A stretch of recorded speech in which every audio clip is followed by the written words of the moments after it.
Ya está con nosotros Alberto, ahora sí, oficialmente candidato a presidente de la Nación por el Frente para Todos. Alberto, gracias por venir. No, gracias a ustedes, una alegría. Dejémosle hacer el primer balance del cierre de lista, porque se dijo de todos, ¿no? Estos 2 últimos días. Pensé que íbamos a hablar de la selección, por lo que venía escuchando, pensé que no, hablamos un rato de la selección nosotros. Claro, ¿qué querés decir de la selección? No, que extraño mucho la selección, no, compartía lo que decían ustedes, ¿no? La selección de Isabela, la selección de Martino, la extraño tanto. Ojalá vuelva. Igual, en favor de Scoponi, lo que digo es que... De Scaloni, me confundí. El arquero de Newell's era gran arquero, Scoponi, muy buen arquero, sí.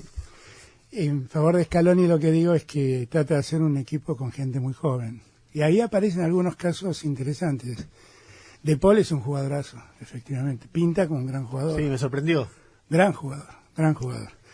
Y bueno, confiemos en que salgan bien las cosas, ¿no? Confiemos en la buena suerte. Confiemos en la buena suerte. O sea, ¿no te gusta la gestión de Tapia? No, bueno, me parece que la verdad es que desde que Grondona ha muerto, la AFA entró en una espiral imposible. El fútbol argentino, ustedes se dan cuenta que hicieron la Superliga como la gran solución, y la Superliga estuvieron a punto de jugarla el que salió último en el campeonato anterior y el que descendió, Argentinos y Tigre. Y era la Superliga la que iba a salvar la economía de todos los clubes, que iba...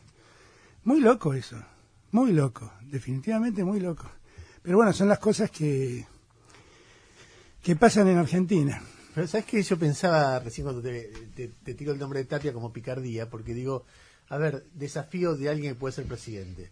Mantener una alianza con Moyano, por lo que sea, por coincidencia, por la gobernabilidad del país, etcétera, que ustedes lo están manifestando claramente eso, y al mismo tiempo discutir algunas cosas como que Tapia, siendo 4 equipos son de la familia Moyano, de Independiente, ¿cómo reformo eso? Y la otra, como dilema que se planteaba recién, implícito en la charla, era que Grondona manejaba mejor el fútbol argentino, pero todo el mundo sabe que hoy claro. Grondona, de no haber muerto, estaría preso por el escándalo de la FIFA. Entonces, ¿cómo hacés para manejar un país donde un tipo insustituible es Moyano y otro es Grondona, pero además te la cobran como te la cobran, ¿no? Tal cual.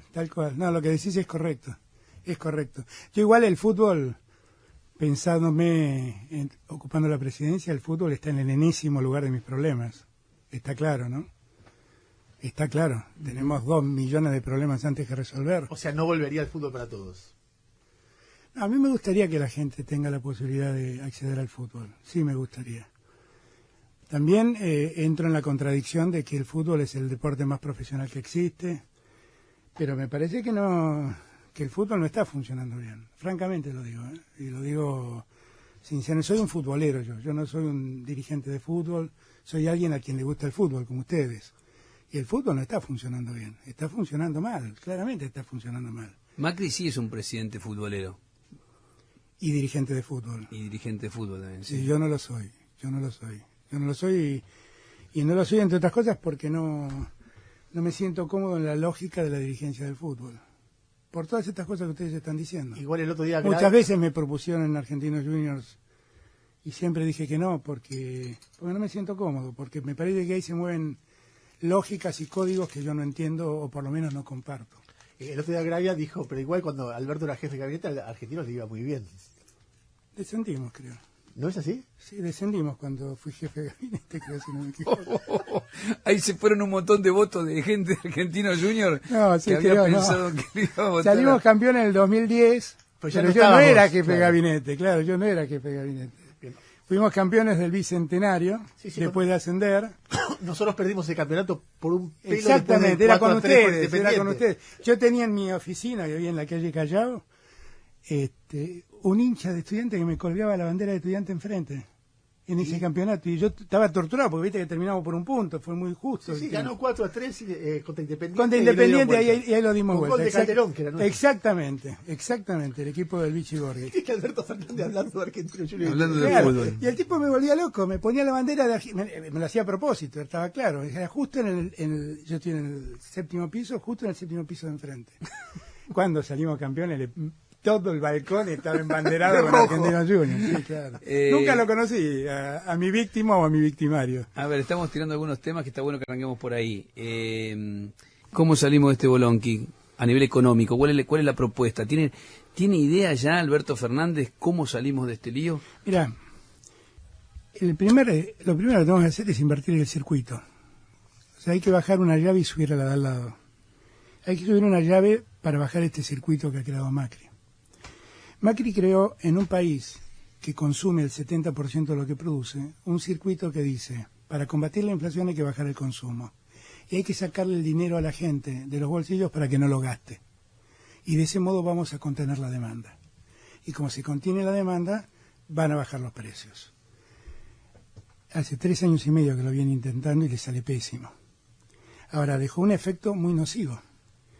Porque en ese país que consume el 70% de lo que se produce, cuando el consumo cayó la producción, cuando la producción cayó, aumentó el desempleo, cuando el desempleo aumentó la pobreza. Ese circuito hay que invertirlo exactamente. Ustedes piensen que el salario real en los 12 años de Néstor y Cristina creció el 19% en términos reales, en 12 años. Y en 3 años y medio, Macri hizo caer el salario real el 21%. Es decir, que en términos reales, nuestro salario hoy es menor que el del 2003. ¿Se dan cuenta de lo que estoy hablando? Uh-huh.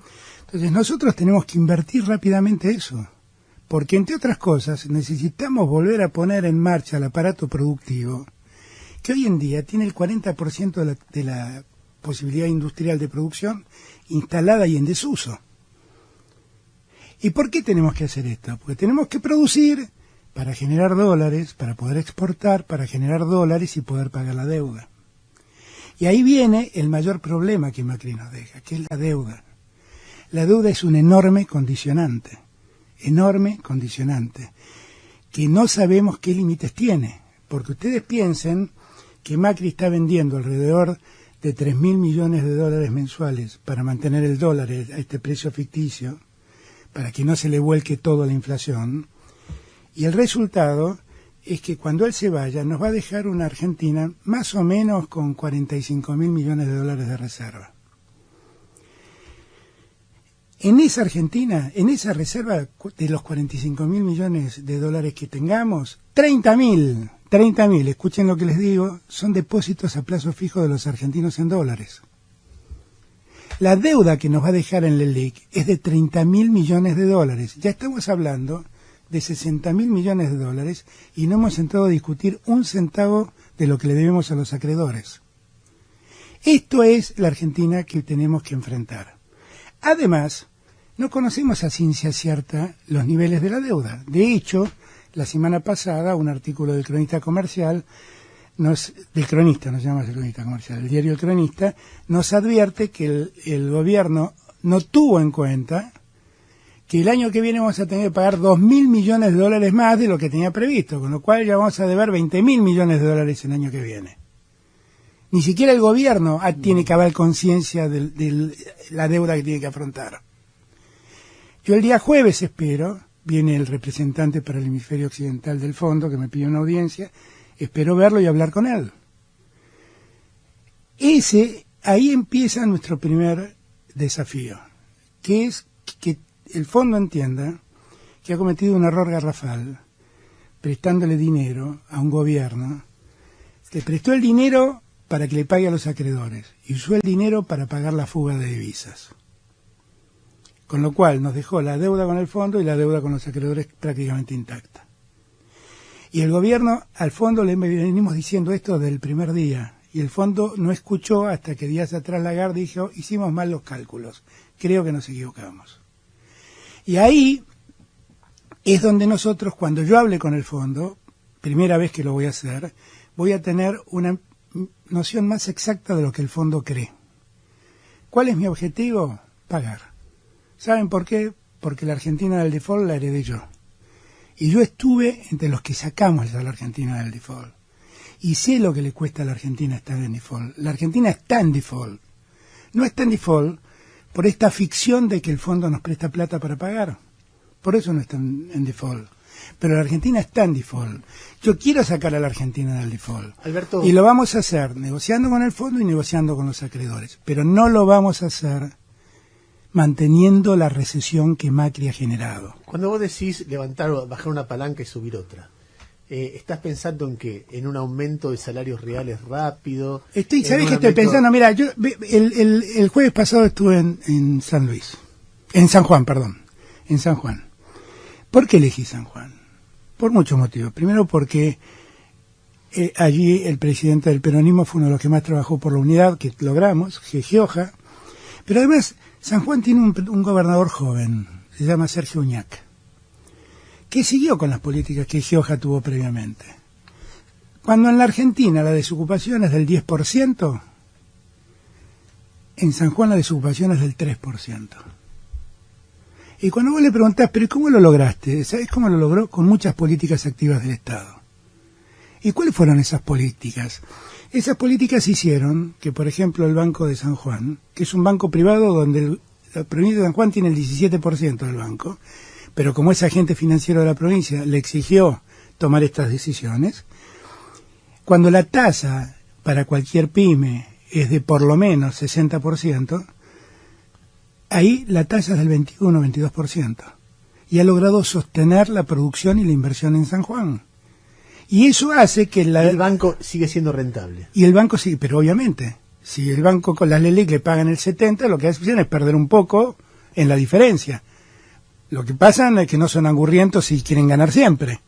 Pero ahí tenés un ejemplo de cómo el Estado, con políticas activas, puede promover la continuidad empresaria y sostener el empleo. Obviamente, le es muy difícil, porque es una isla en la Argentina que hace esto. Tarifas. ¿Qué vas a hacer? A vos te dicen que nosotros en Argentina pagamos menos tarifa que en Estados Unidos. Y eso debe ser cierto. Pero lo que no te dicen es que los términos de riqueza del ciudadano promedio de la Argentina no es igual al término de riqueza del ciudadano promedio de los Estados Unidos. La tarifa tiene que ser acorde a los términos de riqueza de una sociedad. Porque si no se convierte en algo tan elemental como la energía en un bien solo al que solo acceden los más ricos o los más poderosos. Yo el otro día miraba a una señora que tenía un negocio, mostraba la boleta de luz en un canal de televisión, 39.000 pesos de luz. Esa señora paga más de luz que de alquiler. ¿Cómo funciona ese comercio? O sea, bajaría las tarifas. Por lo pronto no seguiría incrementándolas. Ahora, por lo pronto terminaría con esta lógica de la dolarización de la tarifa. Ahora, Alberto, que solo que solo es un negocio de los amigos de Macri. Es un negocio de Midland, es un negocio de Caputo, los que intervienen, o sea, y de los Macri, que también no estaría, energía. No estaría mal titular que vos desdolarizarías las tarifas y congelarías las tarifas por un tiempo. Congelamiento no dijo. Yo no dije bueno, eso. Dijo, no aumentaría, no seguiría aumentándolas. Bueno. Sí, bueno, lo que digo es que vos, hoy en día tenés con las tarifas un problema serio, que es la mora y la dificultad de pagarla. Digo, porque esto también hay que plantarlo. Tenés un montón de pymes que se cierran porque no pueden pagar esta tarifa. Y entonces, alguna solución hay que darle. No se puede seguir con la frialdad con la que trabaja Macri, que no le importa nada para que sus amigos sigan cobrando tarifas dolarizadas, aunque la Argentina explote y se quede sin luz. Entonces, lo que hay que buscar, yo lo que pasa es que vos me pedís una definición, y vos me conocés a mí. Yo soy un tipo serio, yo lo que quiero es sentarme y ver. Lo que sí tengo claro que hacer lo mismo es malo. Hacer lo que se está haciendo es malo. Ahora, es malo. Hay que buscar alternativas porque paralelamente que escucha esto puede pensar, si otra vez entramos en esta lógica de que, yo entiendo lo que las tarifas son impagables para muchos sectores, está claro. Ahora, no asegurar algún tipo de rentabilidad para muchas empresas está claro que implica la desinversión, ¿no? Lo que hay que averiguar es, ¿qué pasó con lo que pasó el otro día cuando se cortó la luz en todo el país? ¿Qué explicación te dio Transener? Que quisieron hacer un bypass porque tenían que corregir una torre, quisieron hacer un bypass, explotó la térmica, se cortó la luz en toda la Argentina. ¿Y dónde está la inversión que iban a hacer con las tarifas dolarizadas? Yo porque digo, la realidad es que muchos empresarios argentinos, no todos, cuando el Estado le da una ventaja, se llama subsidio o tarifa dolarizada, eso lo convierten en ganancia y utilidad, no lo convierten en reinversión. Y ahí tenés lo que nos pasa. Ahí tenés lo que nos pasa. Sí, de hecho, Y de hecho, que es un hecho escandaloso, el gobierno pide 15 días para explicar lo que pasó. Y ya lo sabemos todo lo que pasó. Sabemos todo lo que pasó. Todos ya sabemos lo que pasó. Son 15 días para ocultar pruebas y dibujar una historia. Y la historia dice que durante 3 años y medio cobraron tarifas dolarizadas de un modo impiadosa, se llevaron puestos a familias y a pymes argentinas, y la realidad es que no tienen cómo explicar ahora lo que pasó. Es una inmoralidad lo que ha pasado, es una indecencia. Entonces lo que creo es que, si bien admito que las tarifas para un prestador privado tienen que ser rentables, nadie hace negocios a pérdida, también hay que resolver los términos de rentabilidad, ¿no? No es que puede ser rentable a cualquier precio y hasta cualquier ¿Y eso monto. qué es vía Es negociación? lo que vos me acabas de preguntar del Banco de Santa Cruz, o lo que hace el Banco de Tierra del Fuego, de San Juan, perdón, o lo que hace el Banco de Tierra del Fuego. Ustedes entran a comprar pasajes, o yo soy un loco de la guitarra. El otro día entré a estas, puedo decir la P, al Mercado Libre, a ver guitarras, ¿no? Y empecé a mirar y vieron que en Mercado Libre podés comprar todo en 6 o 12 cuotas sin intereses con tarjetas del Banco de Tierra del Fuego. Y veo que los pasajes de avión en aerolíneas, 12 cuotas sin interés. Entonces lo llamo a Miguel Pérez y le digo, che, ¿cómo es esta historia? Yo quiero una de esas tarjetas, le digo, está bárbara. Y me dice Miguel, lo que pasa es que nosotros tenemos un plan, claramente, de promover soluciones a los fueguinos. Entonces, comprá sin interés y le digo, pero vos perdés plata. No, ¿qué voy a perder plata si con lo que invierto en la LELIC saco el 70% de rendimiento? Lo que hago es ganar menos. ¿Por qué lo puede hacer el Banco de San Juan o el Banco de Tierra del Fuego y no lo pueden hacer todos? ¿Por qué? Por la avaricia empresaria. Solamente por eso. Solamente por eso. Y yo planteo ejemplos concretos para que vean que no estoy hablando en abstracto. Se puede cambiar la Argentina. No es verdad que estamos condenados a vivir en este esquema de cosas. No es verdad.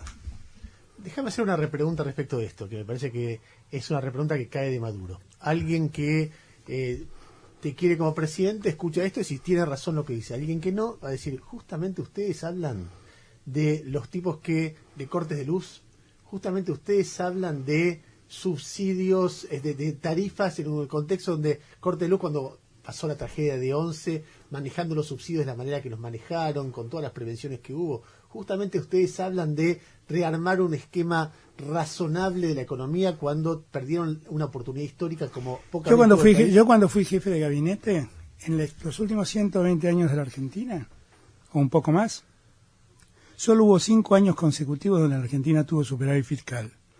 En esos 5 años yo fui el jefe de gabinete. Después renuncié y fui muy crítico a muchas de esas cosas que vos estás diciendo. ¿De acuerdo? Fui muy crítico. Yo lo que digo es, miren, a mí júzguenme por lo que hice. Júzguenme por lo que goberné. Pero no sos solo vos. Pero yo voy a ser el presidente, pongámonos de acuerdo. Si voy a ser el presidente, voy a ser el que decide. A mí júzguenme por cómo actué como el jefe de gabinete y júzguenme por lo que critiqué en su momento. Y el que me llevó a tener distancias con Cristina. Y yo no me he desdicho de mis críticas. Si vos me preguntás por el cepo, sigo diciendo que fue una mala salida. Si me preguntás si el sistema energético funcionaba bien, el sistema energético fue el que mayor problemas le generó a Cristina. Sí, porque había cortes todo el tiempo. No solamente por eso, en términos fiscales. Fiscales, porque en verdad, por la falta de inversión, por la falta de mejoramiento del sistema, lo que terminó ocurriendo es que la Argentina terminó importando energía. Y ahí es donde la balanza comercial argentina se da vuelta y el déficit fiscal final de Cristina crece. Y hoy hablas con Cristina y te dice, ese fue un error. Entonces, yo lo creo eso. Lo que digo es que entre la tarifa ridícula que yo pagaba en Puerto Madero y la tarifa tremenda que se le pone a un productor, a un pequeño empresario de Rosario, de San Nicolás, de San Juan, de La Rioja, hay un punto intermedio. Tiene que haber un punto intermedio. Nosotros no somos conscientes Ernesto, pero porque hemos perdido, los grandes medios nos han anestesiados. La Argentina todos los meses en su actividad económica cae 6 o 7 puntos. Hemos visto que el PBI del primer trimestre cayó casi 6 puntos y nadie se mosquea, dirían en la tribuna. Somos 6 puntos más pobres y nadie se mosquea y nadie reacciona, y son estas políticas, Ernesto, son estas políticas. Pensaban, a propósito de lo que decíamos antes, ¿no? De la convivencia que muchos dicen va a ser compleja, Alberto dice que no. ¿Sabes por qué no? Déjame que te cuente y diga algo. A ver, estoy hablando de Cristina Kirchner, sí, ¿no? Sí. En el Senado. Mirá, si ganan. Yo fui muy amigo de Cristina. Un día discutimos y nos convertimos en enemigos íntimos para publicitar un libro de Ernesto. En enemigos íntimos. Y un día nos reencontramos y la amistad que tuvimos se recuperó. Con una diferencia. En el medio conocimos una faceta de nuestras personalidades que cada uno la tuvo en cuenta. Y mis reclamos a la autosuficiencia de Cristina, Cristina los conoce.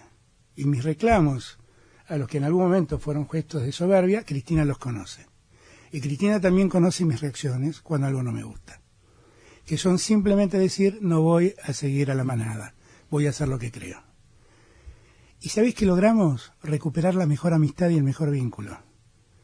A mí me llama la atención que el único que no tiene miedo de eso soy yo, que debería ser la víctima de ese estado de cosas. Y no tengo ningún miedo, no tengo ninguna preocupación. Ahora, si me quieren llevar a que yo me peleé con Cristina, no lo pienso hacer, porque tardé mucho tiempo en recuperar mi amistad con ella, porque estoy muy feliz de ser amigo de ella. Y porque además creo que ella es muy importante en el futuro de la Argentina. Cuando ustedes me dicen a mí, bueno, pero la Cámpora resuelve, si la Cámpora hubiera resuelto y resolviera en este espacio, Cristina sería candidata a presidenta, porque es lo que quieren todos los chicos de la Cámpora. ¿Y saben por qué Cristina no es candidata a presidenta? Porque ella creyó que era mejor proponerme a mí. Y eso habla muy bien de Cristina. Y cuando ustedes vean la boleta de la provincia de Buenos Aires, que tiene 3 cuerpos, el cuerpo de la presidenta, el cuerpo del gobernador y el cuerpo de diputados, se van a encontrar que 2 de esos 3 cuerpos están encabezados por 2 personas que fuimos muy críticos de Cristina, Alberto Fernández y Sergio Massa. Y cuando en la ciudad de Buenos Aires vean que hay 4 cuerpos, el cuerpo de presidente, el cuerpo de senador, el cuerpo de diputados y el cuerpo de jefe de gobierno, se van a encontrar a 3 personas que fuimos muy críticos de Cristina. Yo no tengo ningún miedo a eso, porque me doy cuenta que Cristina también reflexionó como yo. Ahora, o sea, Alberto, es como que esa realidad, perdón Ernesto, que esa realidad refleja una suerte de autocrítica de Cristina. Yo creo que la mayor autocrítica de Cristina es haber dicho que yo sea candidato a presidente. Creo que sí. Y además creo que su mayor autocrítica también es que en el año 2017, cuando yo organicé la reunión con Florencio Randazzo tratando de buscar la unidad entre los dos, y no la logré por la autosuficiencia de Cristina, que creía que con ella sola bastaba, creo que Cristina también entendió esa frase que dije en febrero del 2018, con Cristina sola no alcanza y sin Cristina no se puede. Cuando Cristina, en medio de este contexto, porque a mí me preocupa, pienso como un escenario posible, porque la historia del peronismo ha sido así, un conflicto. Vos decís que no, uno tiene que creerte, pero después está la dinámica de los hechos. Y otro segundo escenario, pienso en cuánta autonomía tienen otros factores de poder dentro del gobierno en una situación delicada para opinar libremente. Por ejemplo, el otro día Cristina bancó a full las cadenas nacionales. Dijo, por ahí me equivoqué en alguna frecuencia, bromeando, pero si no, nos pasaban por encima como una Caterpillar. Yo sé que vos pensás distinto de eso. Pero así como pensás distinto de eso, de repente podés pensar distinto respecto de qué hacer con, no sé, los mercados financieros o la apertura de la importación. Y vos estás planteando eso, articulando, y de repente aparece Máximo, aparece Cristina y dice, no estoy de acuerdo, o no sé, mi oposición es tal cosa, y te genera un desbarajuste enorme. No, ¿sabes qué pasa? Tenemos que acostumbrarnos. Que fue una de las cosas que, mira, yo he dicho siempre que el peronismo ha sido de todo. Y lo que necesita es volver a tomar un claro compromiso con los que menos tienen. Que es el motivo por el que nacimos. Volver a ser la voz de los que no tienen voz. Es el mayor compromiso que tiene el peronismo para adelante. Volver a ser aquello por lo que nacimos. Pero si vos revisás, el peronismo fue conservador con Luder, fue neoliberal con Menem, fue algo así como conservador popular con Duhalde, fue progresista con Kirchner y con Cristina solo fue obediente. Fue patético, dijiste. No, patéticas fueron cosas del gobierno de En Cristina. esta frase de párrafo termina diciendo, y con Cristina fue patético. Bueno, por obediente. Por obediente. Por obediente. Ser tan obediente es patético también. Yo no quiero tener gente que me obedezca. Hablaría muy mal de mi conducción. Hablaría muy mal de mí como presidente que la gente haga las cosas porque me obedece. Yo no quiero que me obedezcan. Quiero que estén convencidos de que lo que digo es correcto. Quiero que me acompañen con convicción. Y quiero que si no están de acuerdo, lo digan. Alberto, Yo no quiero más la uniformidad del discurso. Nosotros nacimos con Néstor cuestionando la uniformidad del discurso único de los 90. Y después se construyó otro discurso único. Yo no creo en los discursos únicos. Y la verdad no me molesta. Si alguien piensa distinto, que lo diga. Daddy Brieva, ¿no? Es un hombre que hace algunos años se ha comprometido a full con este proyecto. Bueno, dice el otro día una frase, que no es la frase que yo comparto, ¿no? Sobre la CONADEP de los periodistas y esa cosa. creo que vuelve Mempo Giardinelli sobre eso en página. Por eso yo, la verdad no lo sé. Defendiendo la idea. Sí, yo no creo que sea así, porque la verdad es que si hay algo que lo que creo que hay que terminar es con el tiempo de la discordia. Fue un tiempo muy complejo en la Argentina y hay que ponerle fin, porque no vamos a poder avanzar como sociedad. Y ahí todos tienen una parte de responsabilidad, no es que unos son menos responsables que otros. Pero ¿por qué no puede pensar eso, Daddy? Eso es lo que no entiendo. Yo los escuché el otro día contigo y con vos y con María en el reportaje que le hicieron. ¿Por qué no puede pensar así? Ahora, piensa él así, eso no quiere decir que yo pienso así. ¿Y qué tengo que hacer a Daddy? Decirle, callate la boca, no salga más en la radio, no diga más nada. Es lo que él cree. Es una expresión de todo lo que nosotros contenemos. Ahora, hablas con Felipe, que es mi amigo de 30 años, que piensa igual que yo, dice otra cosa. ¿Por qué no podemos convivir en esa diferencia? ¿Por qué debemos maltratarnos por la diferencia? Ahora, si ustedes me preguntan a mí, miren, yo no voy a ser el presidente de la venganza. La venganza la voy a dejar encerrada en la cárcel para que nunca más aparezca entre nosotros. Y voy a ocuparme de que todos recuperemos la convivencia democrática, que solo se logra respetando al otro. Respetando, no tolerando. A propósito de eso, ya hoy comenzó la campaña, ya está hablando como candidato presidencial. Sí, totalmente. Se viene momentos difíciles, desde los medios, desde la oposición, van a sacudir por todos lados, ¿no? Me imagino, porque le va a pasar a todos eso, ¿no? A nosotros nos pasa más que a otros. ¿Sí? Y sí, me parece. Bueno, en algunos medios por lo menos. ¿Está preparado el candidato Alberto Fernández para eso? Porque, Sí. porque sabemos, recién lo hablamos fuera de micrófono con Ernesto, por ejemplo, el tema de tu hijo, Ujú. seguramente va a aparecer. Ya apareció. Sí, bueno, ya apareció de alguna manera, pero quizás se profundicen. Incluso ¿Y cuál es el problema? Esa es la pregunta que hago. ¿Cuál es el problema? No, yo te quiero preguntar ¿Cuál por, es? Sí. por la historia. Yo creo que yo no tengo idea quién es tu hijo. Pero, Es el mejor pibe que he conocido en mi vida. bueno, lo que apareció, y yo te pregunto porque te pregunté antes de fuera de aire si a vos te jodía que te preguntara o no. No, Lo ¿cómo que- me va a joder? Tengo orgullo de mi hijo. ¿Cómo me lo va que- a joder? No, bueno, pero como tiene algo de invasión a la intimidad la pregunta, por eso te la pregunté antes. Y no me gustaría invadir algo que no corresponde. Se ha publicado que tu hijo es drag queen. Te quería preguntar si lo es, si no lo es, qué significa eso, qué es. Te cuento la historia de mi hijo. Mirá, mi hijo es uno de los tipos más creativos que vi en mi vida. Realmente creativo. En parte de su creatividad la expresa en el dibujo. Está estudiando diseño gráfico e ilustración. Y es un tipo realmente muy creativo. Y así entró en el mundo de los cómics. Cuando entró al mundo de los cómics y el mundo del anime japonés. Sí, manga, todo eso, ¿no? Toda esa historia, empezó a disfrazarse.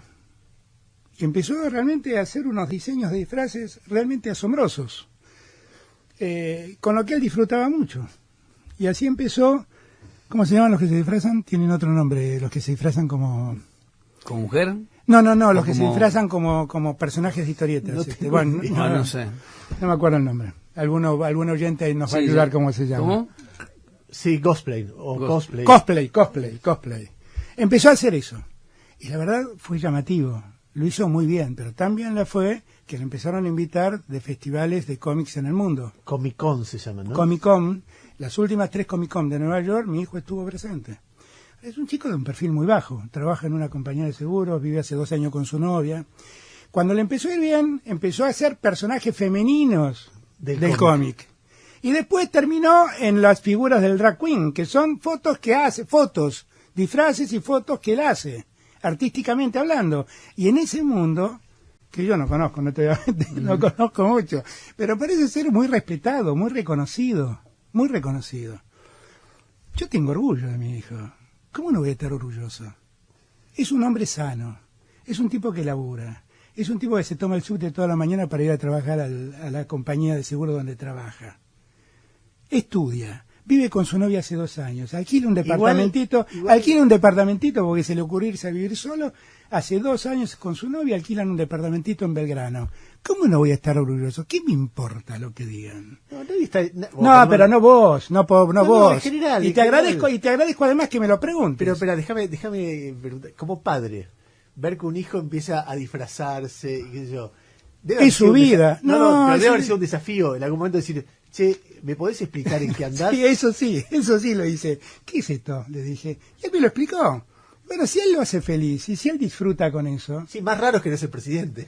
Claro, exactamente. ¿Cómo lo tomó? Mira, viene bien. No, con preocupación. No te voy a mentir, con tu preocupación. pareja, no, tu todos hijo. bien, no, todo bien, pero mi hijo particularmente con preocupación porque temió que le iba a pasar esto. Y a la semana estaba el Comic Con de Argentina. Y entonces me decía, ¿yo cómo hago? Hacé lo que hiciste siempre. Vos tenés que hacer lo que te haga feliz. ¿Quién es uno para resolver la felicidad del otro? Además, él, en ese mundo, se involucró mucho con los movimientos defensores de la no discriminación sexual. Y es un militante de esos derechos. Viviendo con su novia, es un militante de esos derechos. Digo, y yo realmente tengo admiración por él. A mí no me afecta en nada. Yo además creo, porque a todo esto Estanislao, así se llama mi hijo, tiene 24 años, no es un nene, es un hombre, ya es un hombre. La verdad, yo quiero para mi hijo lo mismo que quiere cualquier padre, que sea feliz. No hay una fórmula, diría Aristóteles, para encontrar la felicidad. También es querer mucho, ¿no? Porque nadie es feliz.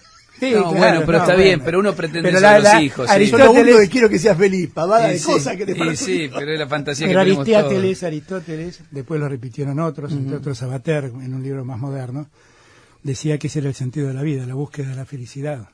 Si él cree si el camino para encontrar la felicidad para él es ese, que sea feliz, yo lo voy a apoyar. De otro amigo que abrió una línea de producción y casi se le lleva puesta la empresa.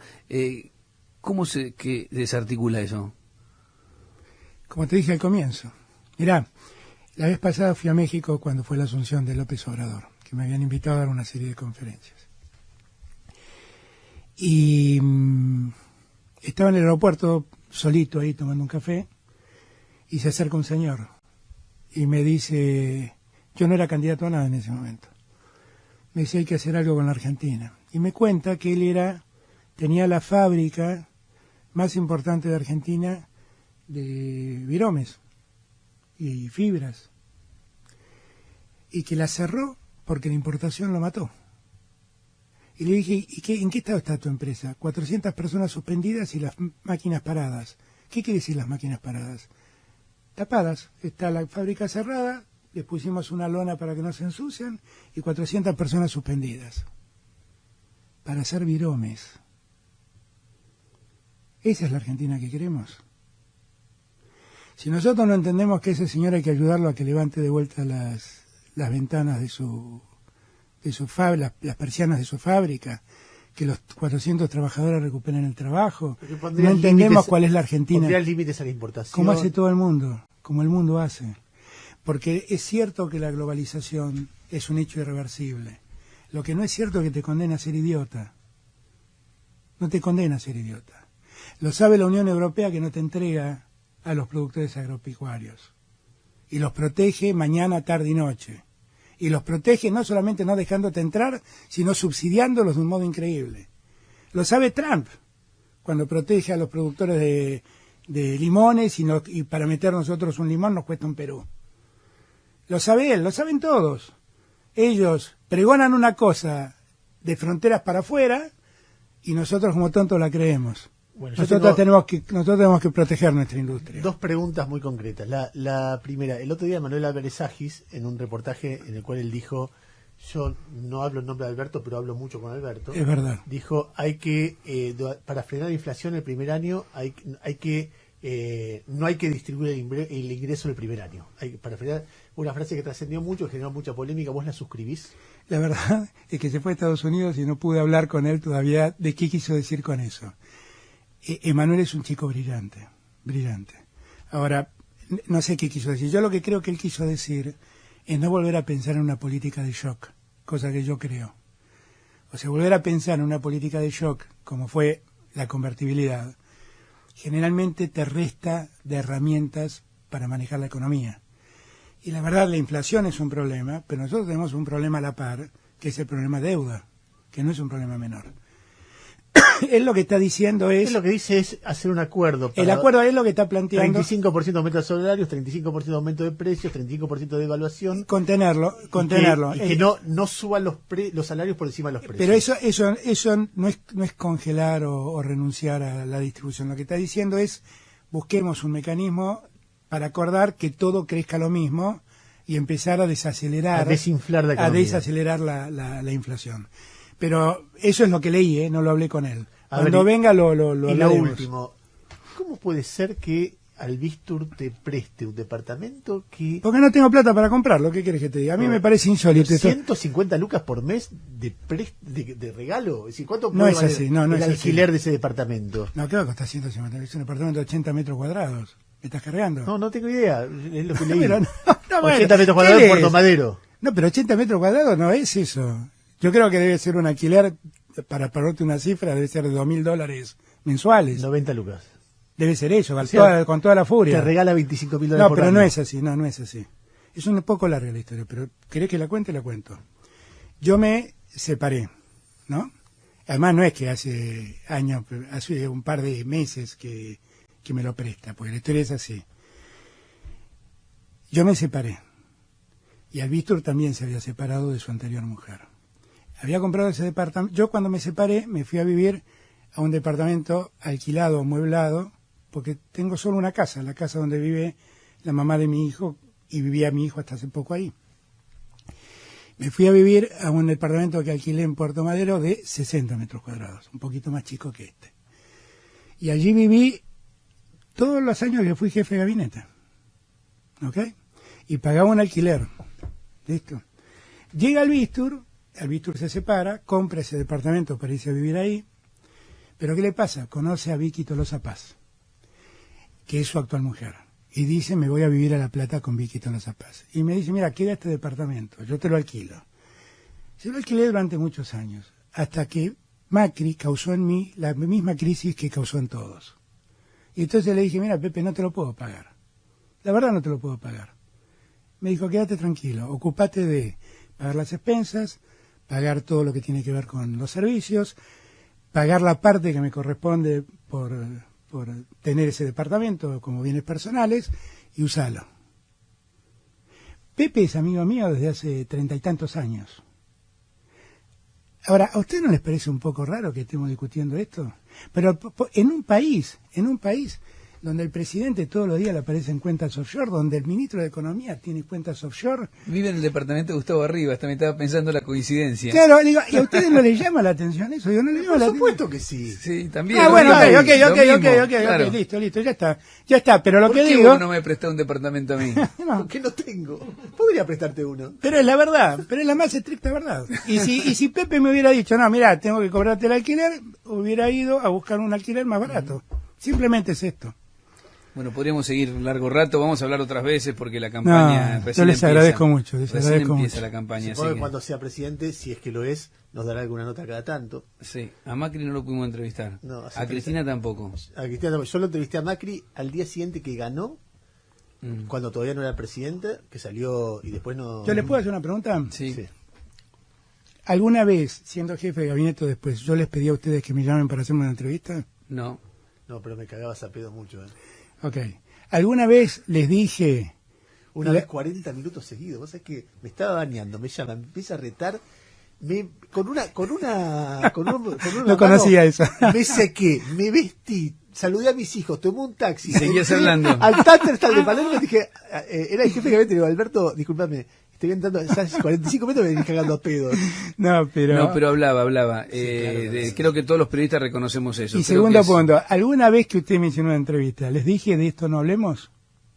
No. No lo recuerdo. no. Bueno, yo les prometo que va a ser todo igual. Bien. Alberto Fernández en Radio con vos. Gracias, ¿eh? A ustedes.